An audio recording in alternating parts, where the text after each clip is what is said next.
അഹങ്കാരത്തോടെ സംസാരിച്ച് പാപം ചെയ്യരുത്. ഇപ്പോഴും ഓർത്തോണം, ഏത് മേഖലയിലാണോ നമ്മൾ അഹങ്കരിച്ചത് ആ മേഖലയിൽ നമുക്ക് തകർച്ച ഉണ്ടാവും. എഴുതി വെച്ചോ, ഒരു സംശയമില്ല. അത് ഡാനിയലച്ചനാണേലും നിങ്ങളാണേലും. മക്കളെ ഓർത്താണ് അഹങ്കരിക്കുന്നതെന്ന് വെച്ചോ, മക്കളെ കൊണ്ട് പ്രയാസപ്പെടേണ്ടി വരും. അഭിമാനം, വലിയ കുടുംബക്കാരാണെന്ന് പറഞ്ഞാണ് അഹങ്കരിക്കുന്നത്. അപമാനം ക്ഷണക്കത്ത് അടിച്ച് വിളിക്കാതെ വരും. നമ്മള് ദൈവത്തെ വിളിച്ച് പരിശീലിക്കണം. ഹൃദയം നൊന്ത് ദൈവത്തെ വിളിക്കുമ്പോൾ അവിടെ കർത്താവ് ഇറങ്ങി വന്ന് ദൈവം, നമ്മൾ കണ്ടിട്ടില്ലാത്ത വഴികൾ ദൈവം തുറന്നു തരും. ദൈവത്തെ വിളിച്ചോണം, ദൈവത്തെ മറക്കരുത്. കുടുംബങ്ങളിൽ നിന്നെല്ലാം പ്രാർത്ഥന ഉയരണം.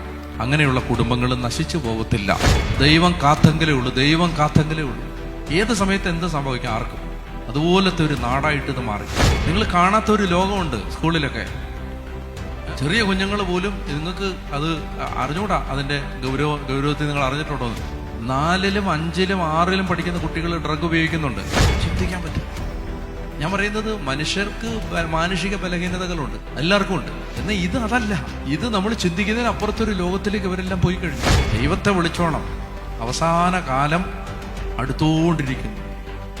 ദൂതന്റെ കാഹളം ആകാശത്തിൽ മുഴങ്ങാൻ ദൈവം നിശ്ചയിച്ച ആ യുഗങ്ങളുടെ അന്തിമഘട്ടത്തിലേക്ക് നമ്മൾ അടുത്തുകൊണ്ടിരിക്കും. അതിന്റെ എല്ലാ ലക്ഷണങ്ങളും ഭൂമി കാണിച്ചു തുടങ്ങിയിട്ടുണ്ട്. എന്തും സംഭവിക്കാം ഇവിടെ, എന്തും.